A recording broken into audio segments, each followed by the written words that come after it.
Bom, então, o assunto que a gente vai revisar hoje,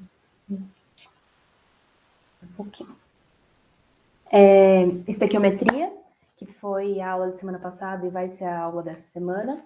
O Caio que deu a aula e eu vou tentar, assim, apesar da aula ter sido curtinha, eu vou tentar sintetizar mais ainda as ideias que ele trouxe e aí a gente segue fazendo os exercícios.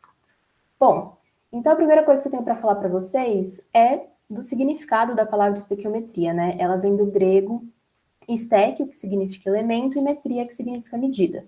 Então, medida dos elementos. Quanto deles vai ter, né? No caso, não são as reações. O Caio falou, e eu acho bem importante destacar, que a palavra-chave de estequiometria é proporção. Então, proporção entre reagentes e produtos. E aí ele também falou do conceitozinho de coeficiente estequiométrico, que é o menor número em mol que precisa existir de reagentes e produtos para que a reação ocorra. Então, no caso, vai ser esse númerozinho que vem na frente da nossa molécula.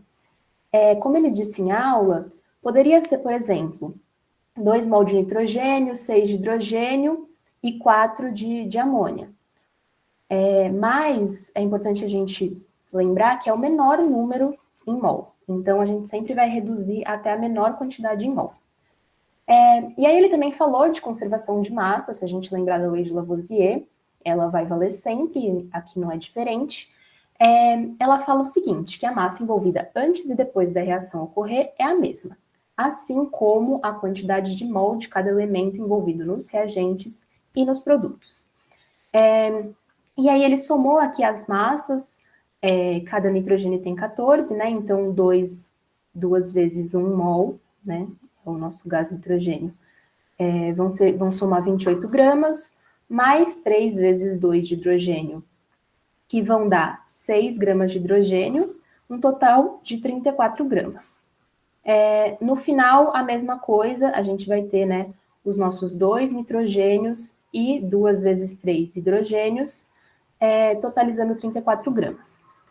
E aqui, essa questão da conservação do número de mol de cada, da conservação da quantidade, né, de elemento envolvida, é nada mais, nada menos do que nosso balanceamento, e é muito importante fazer ele. Então, como eu falei aqui para vocês, 1 mol de N2, então a gente tem 2 nitrogênios. 3 vezes 2 hidrogênios, a gente tem 6 hidrogênios. E isso vai ter que ser igual nos nossos produtos. Beleza. Posso seguir para os exercícios?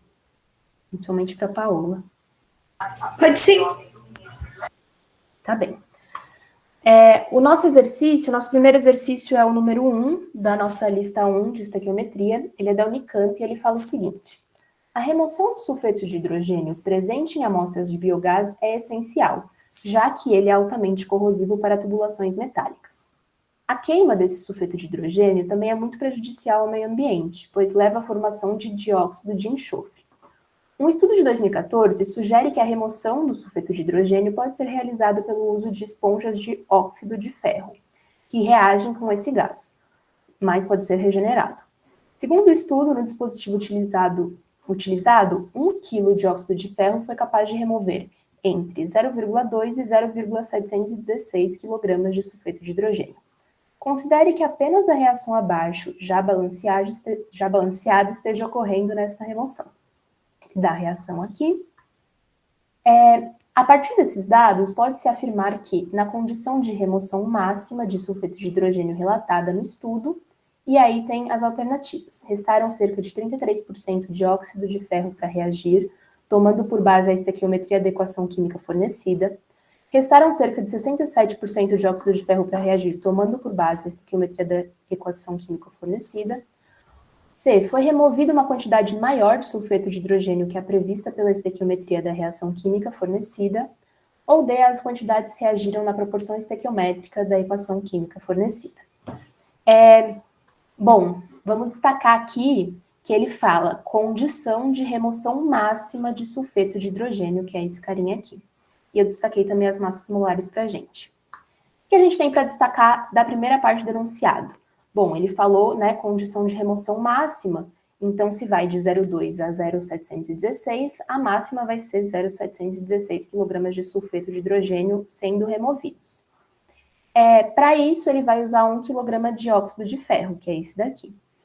Ele fala para a gente que a reação já está balanceada. Isso é bem importante. Geralmente, a primeira coisa que a gente faz é verificar se ela está balanceada. Aqui o enunciado já deu, e aí por isso eu destaquei aqui,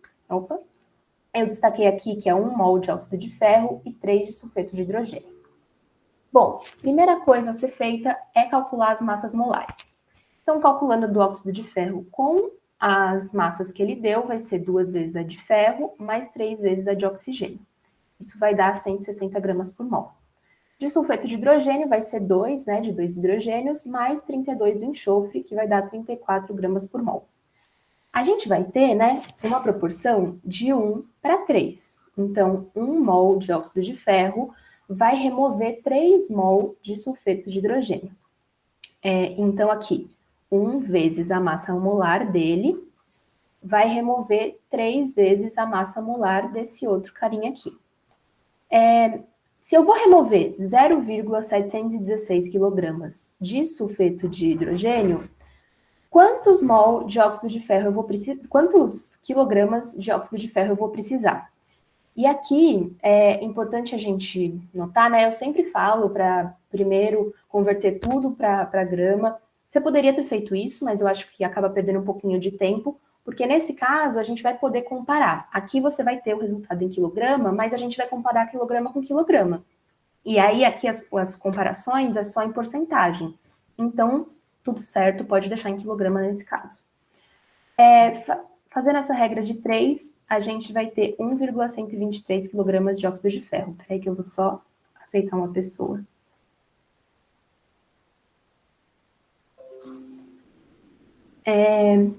Bom, esse foi o resultado que a gente teve de óxido de ferro. Então, significa que o quê? A gente vai precisar dessa quantidade de óxido de ferro para remover 0,716 kg de sulfeto de hidrogênio. Essa massa é maior que a que ele deu no enunciado para a gente, né? Ele deu 1 kg. Então, a gente pode ver as alternativas e escolher a que é melhor para a gente. Só queria destacar também que eu escolhi fazer dessa forma. A minha incógnita aqui foi o óxido de ferro, mas eu poderia ter feito a incógnita sendo o sulfeto de hidrogênio. A nossa conclusão vai ser a mesma, mas só para vocês não acharem que sempre a gente acerta, né? De repente, a gente pode ter feito com 1 kg aqui e aqui Mzinho, e aí fazer de novo dessa forma, só para confirmar, para a gente ter mais certeza do que a gente está falando. Mas essa forma eu achei que ficou mais clara, foi a primeira que eu tentei. Bom, então a gente vai precisar de 1,123 kg de óxido de ferro para remover 0,716 de sulfeto de hidrogênio. As alternativas são, restaram cerca de 33% de óxido de ferro. Não restou nada, né? Se a gente tinha 1 kg e a gente usaria 1,123, na verdade, faltou. Restaram cerca de 67% de óxido de ferro. Também não restou nada. Foi removida uma quantidade maior de sulfeto de hidrogênio que é prevista pela estequiometria da reação química fornecida. Essa é a nossa alternativa certa, né? Como eu falei, para remover aquela quantidade que ele falou no enunciado, a gente ia precisar de uma quantidade maior de óxido de ferro. Então, se a gente pensar, se a gente usar uma quantidade menor de óxido de ferro, a gente vai remover uma quantidade menor do que inicialmente está colocada aqui para a gente, né? Que são esses 3 mol. Então, a nossa alternativa correta, nem peguei uma canetinha, mas vamos lá. É a alternativa C. E vamos só ler a D para a gente ter certeza de que essa é a certa. Ela fala o seguinte, as quantidades reagiram na proporção estequiométrica da equação química fornecida. E não, né? A gente pôde ver que foi diferente do que estava no enunciado. Dúvidas?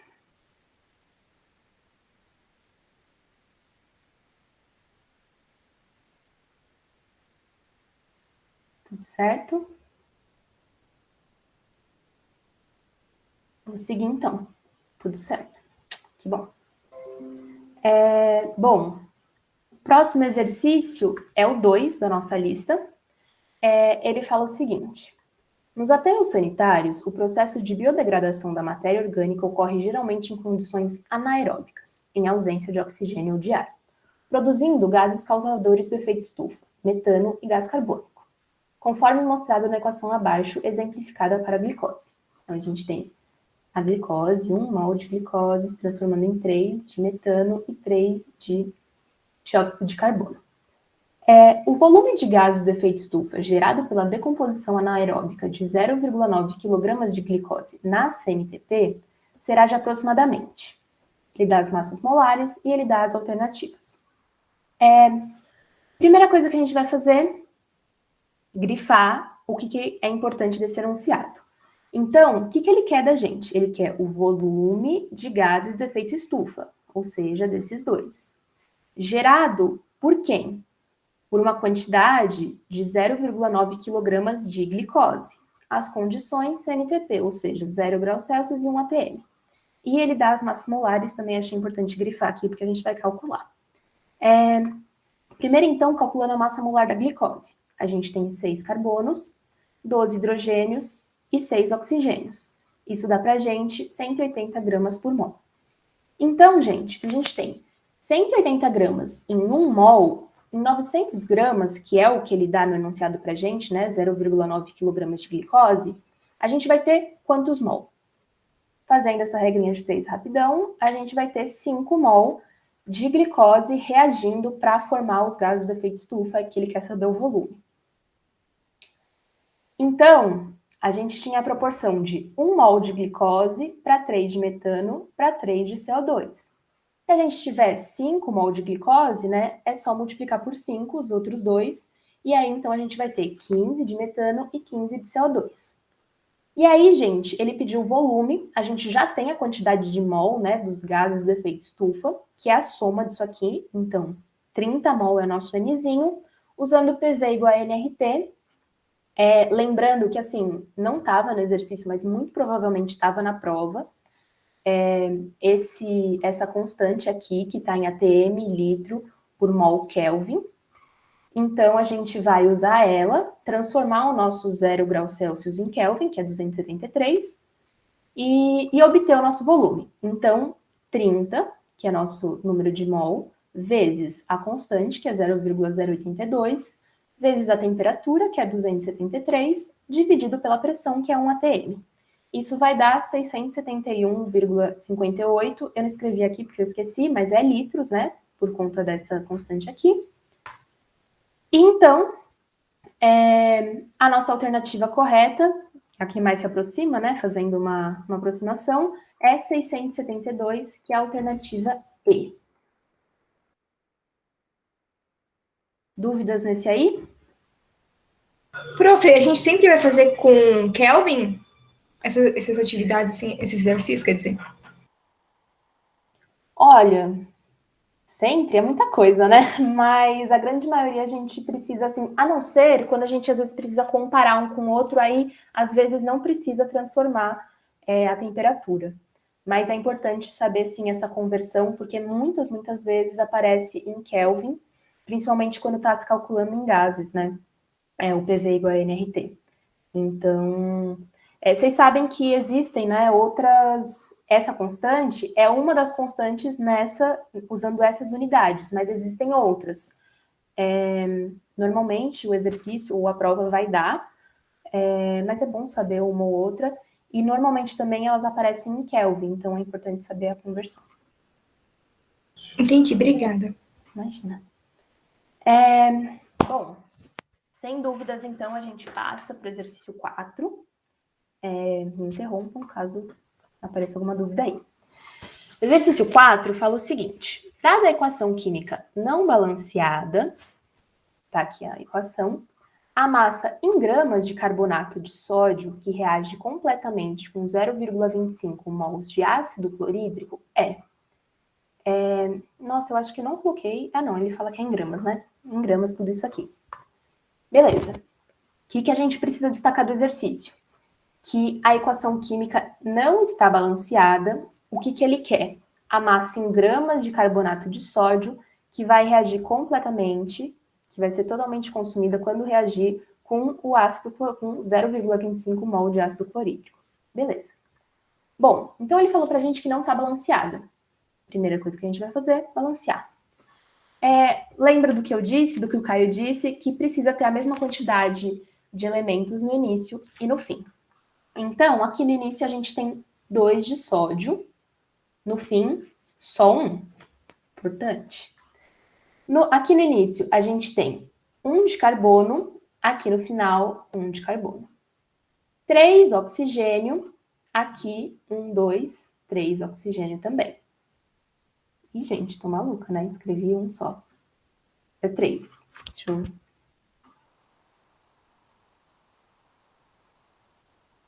3 oxigênio. Beleza. Hidrogênio. Aqui a gente tem 1, aqui a gente tem 2. E cloro, 1 aqui, 1 aqui. Então, o que está diferente é a quantidade de... Né, gente, ó? É a quantidade de sódio e de hidrogênio. Como que a gente pode fazer para balancear isso? A gente coloca um 2 aqui na frente do NaCl, mas aí a gente percebe que o quê? Que aí a gente passa a ter 2 cloro aqui e só 1 desse lado aqui. Então, a gente também coloca um 2 e ainda bem que deu certo, porque aí a gente vai ficar com 2 hidrogênios no início, 2 hidrogênios no fim, 2 cloros no início, 2 cloros no fim, 2 sódios no início, 2 sódios no fim, e o restante a gente não mudou nada, se mantém. Beleza? Balanceamento feito. Essa vai ser a reação que a gente vai usar a partir de agora, essa que a gente balanceou. Nela, a gente tem a proporção o quê? De 1 mol para 2 mol de HCl. Se a gente vai ter 0,25 mol de HCl, quanto a gente vai ter aqui? Fazendo essa regrinha de 3, a gente tem, né, que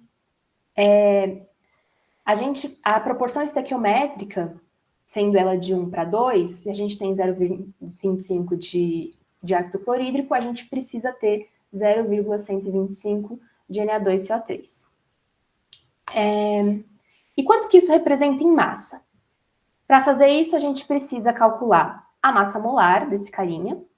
Então, vai ser 12, que é a do carbono. Não, tô doida. 12, gente. O que eu fiz? Eu errei aqui. A gente vai ter 2 vezes 23. Deixa eu só verificar se eu errei na conta final.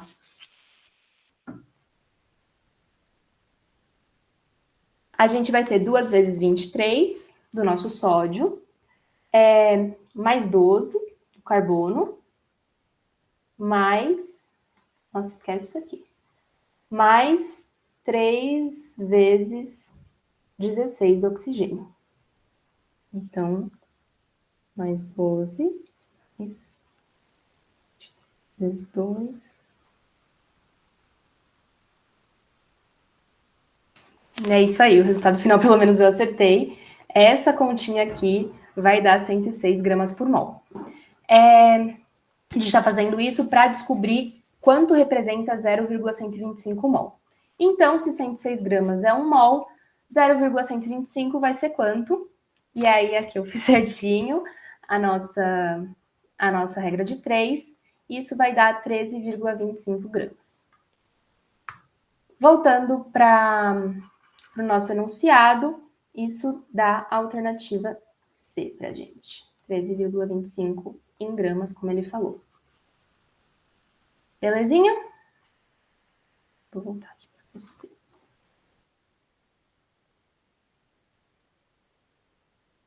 E aí, gente? Tudo ok? Mesmo, Paula? Essa é a primeira aula de estequiometria, a gente ainda está caminhando. Vocês tentaram fazer a lista? Porque eu percebi que no final tem uns exercícios bem complicadinhos. Acho que o 10, que é do Enem, eu achei bem complicadinho. E o 11 também. O 11 não, mas o 10. Vocês chegaram a tentar fazer? Então, eu só fiz até o 6, depois eu não fiz mais. Não, tranquilo também. Mas caso apareça dúvida, vocês me chamem. Bom, se vocês tiverem alguma questão sobre outra aula ou sobre essa, podem fazer. Nossa, ainda é 9h30. Se vocês tiverem alguma questão que vocês querem que eu faça aqui com vocês agora, da lista também, posso fazer. Caso contrário, era o que eu tinha planejado para hoje.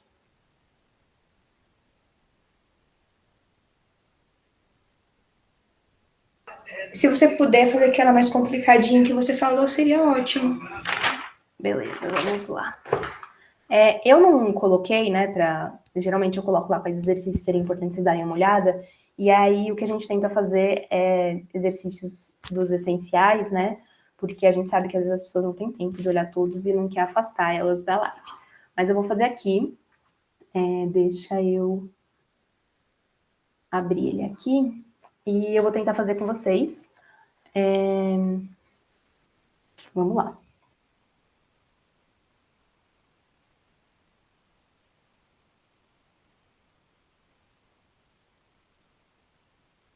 Acho que eu vou tirar um print, de repente.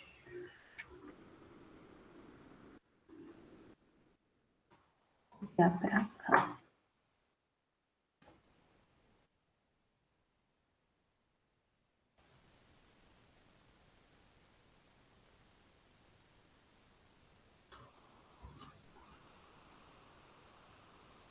Só para não ficar indo e voltando nas telas. Aí vai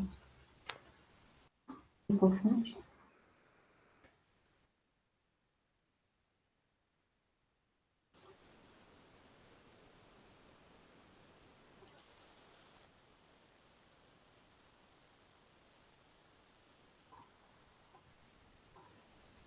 Tá bem. Ele fala o seguinte: os esgotos domésticos são, em geral, fontes de íon fosfato, de massa molar igual a 253 gramas por mol, um possível constituinte dos detergentes. Esse íon reage com a água, como mostra a equação a seguir, e produz o íon fosfato, de massa molar 95 gramas por mol, um contaminante que pode causar a morte de um corpo hídrico. Em um lago de 8.000 metros cúbicos, todo o fósforo presente é proveniente da liberação de um esgoto que contém 0,085 miligramas por litro de íon tripolifosfato, numa taxa de 16 metros cúbicos por dia. De acordo com a legislação brasileira, a concentração máxima de fosfato permitido para água de consumo humano é de 0,03 miligramas por litro. Ele dá aqui a reação, né? Então a gente tem esse íon aí, difícil de falar, reagindo com água, dando o íon fosfato e H+. O número de dias necessários para que o lago alcance a concentração máxima de fósforo na forma de íon fosfato, permitida para o consumo humano, está mais próximo de. E aí ele dá as opções aqui, né? Bom, então, uma das chaves desse exercício é a organização, né, gente? Vamos começar. Bom, primeiro a gente olha para essa reação e a gente vê se ela está balanceada. Então, a gente tem 3 fósforos aqui, 3 aqui. 10, 11, 12 é oxigênios. Aqui a gente tem 3 vezes 4, 12. 4 hidrogênios, 4 hidrogênios. Oxigênio já contou ali, balanceada, perfeito. Então, a gente pode usar essas proporções. A gente vai ter, então, 1 mol desse íon aí, que é... Ai, gente, se ficar... É um pouco lento aqui, porque é difícil. Eu vou escrever todos, né? 2 mol. Nossa, será que é melhor eu digitar? Vou digitar esse aqui.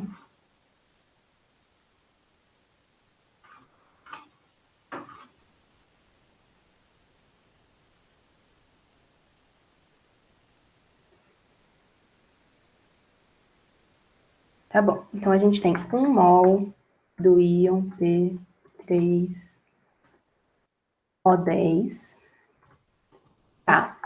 2 mol de H2O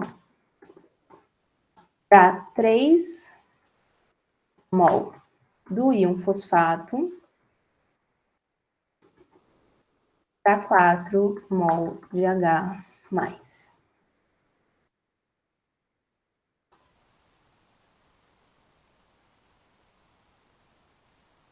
Beleza. A gente tem também várias unidades nesse enunciado. E é importante mudar elas todas para uma só. Eu acho melhor o litro, porque é uma unidade que a gente está mais acostumada a trabalhar. Então, a gente tem que o quê? Que 8.000 metros cúbicos, que é o nosso lago, vai ser 8.000 vezes 10 a terceira. Vezes 10, cadê o... Então, vou ficar só 3 zeros, 0, 0, 0. Belezinha. E aí, a gente tem também isso em litros, né? Litros. A gente tem também o nosso esgoto. A liberação dele vai ser 0,085 miligramas por litro. Isso dá pra gente, em gramas, 0 também vai ser vezes 10 a terceira. Então, 1, 2, 3, 85 gramas por litro.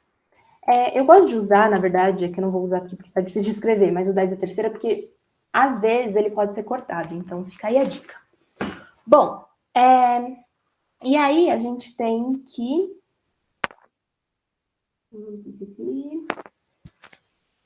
É isso.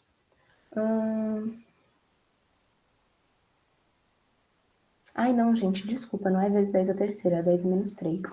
Tá vendo? É difícil esse exercício até com a minha cola. 0,085 vezes 10 a menos 3. Vamos deixar essa porquice aqui. E aí que a taxa dele, né, é numa taxa de 16 metros cúbicos, então 16, 1, 2, 3 litros por dia. Beleza, transformamos o que a gente precisava transformar. Agora, o máximo que a gente pode ter do íon do fósforo em íon fosfato na água para consumo humano é 0,03 miligramas por litro. Então, 0,03 vezes 10 a menos 3 gramas por litro. Gramas em 1 litro. No nosso lago, tem 8.000 10 a terceira litros. Quantas gramas isso representa, né? Então, essa regra de 3 aqui eu fiz, ela dá 240 gramas de... Oh, meu Deus. Gramas de íon fosfato que a gente pode ter. Beleza? Tá aqui? No máximo, para consumo humano, nesse lago, a gente fez isso como? A gente tem a quantidade de gramas por litro e a gente multiplicou isso, né, pelo tamanho do nosso lago, que é de 8.000 metros cúbicos. Belezinha até aqui? Sim. Beleza.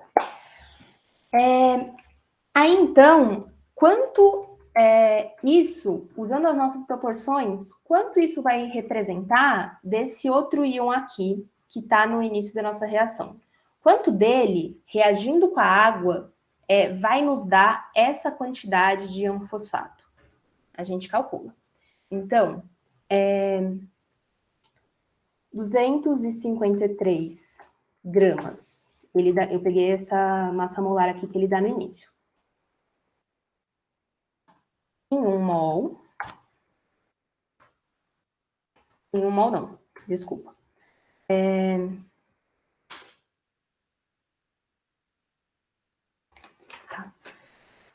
Seguinte, é em 1 mol desse íon aqui, e a gente sabe que 1 mol desse íon vai reagir, vai dar 3 mol do outro, do PO4. Beleza. Então, vai dar 3 vezes a massa molar do outro, que é 95 gramas por mol. Faz sentido essa regra de 3 que eu montei aqui? A gente vai ter em 1 mol dele 253 gramas. 1 mol dele vai gerar 3 mol do íon fosfato.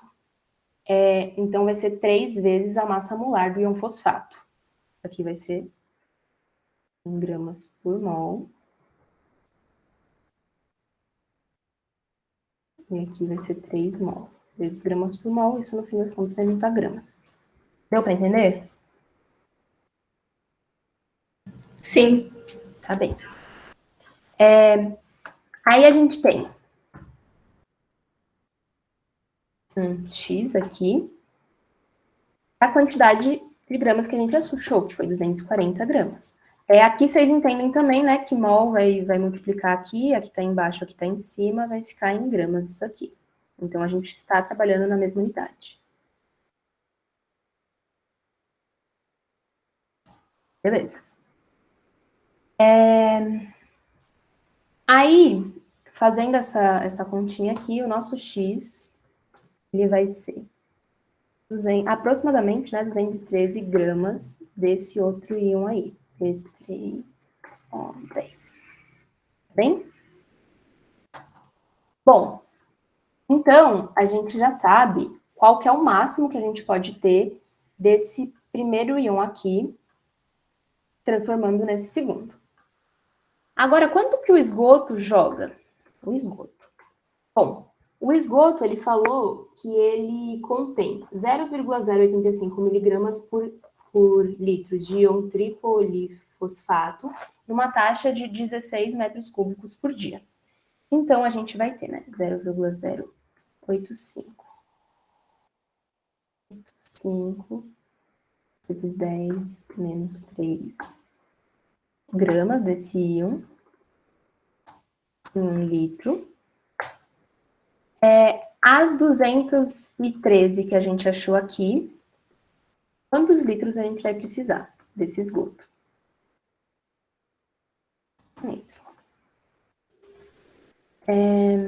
Fazendo essa conta também, de novo, esse Y vai dar 2,5 vezes 10 a sexta litros de esgoto que a gente precisa para atingir esse valor máximo. E aí, agora, por fim, a gente vai ver em dias. Quantos dias vai demorar para a gente ter essa quantidade de esgoto jogada nesse lago? Então, aqui, lago.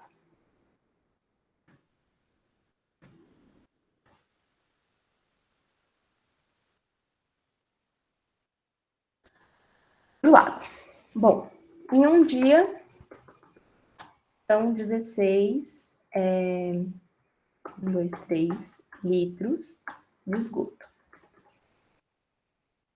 Em W dias, a gente vai ter os nossos 2,5 vezes 10 a sexta litros. Gente, tá horrível esse 10 a sexta, né? Que eu tô sem shift.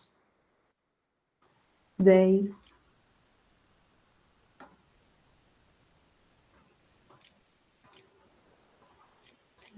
Foi. 10 a sexta litros de esgoto. Mais uma vez, eu já fiz essa regra de 3. A gente tem que isso vai demorar 156,6 dias. 156,6 dias. E o que está mais próximo disso é a alternativa A, que é 158.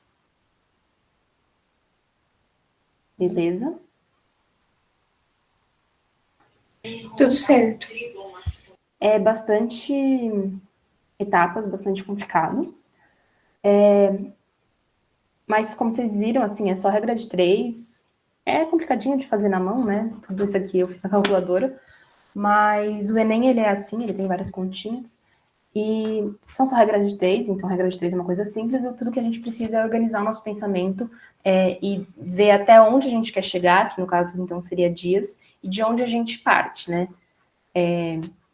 O volume do nosso lago.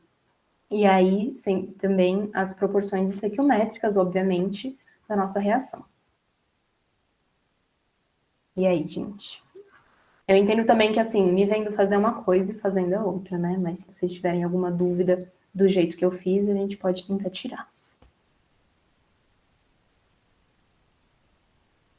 Tudo certo, obrigada. Imagina. Bom, de qualquer forma vai ficar gravada, se vocês quiserem rever.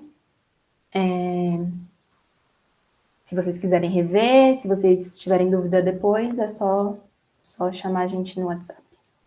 Belezinha, gente? Boa noite, Nicole.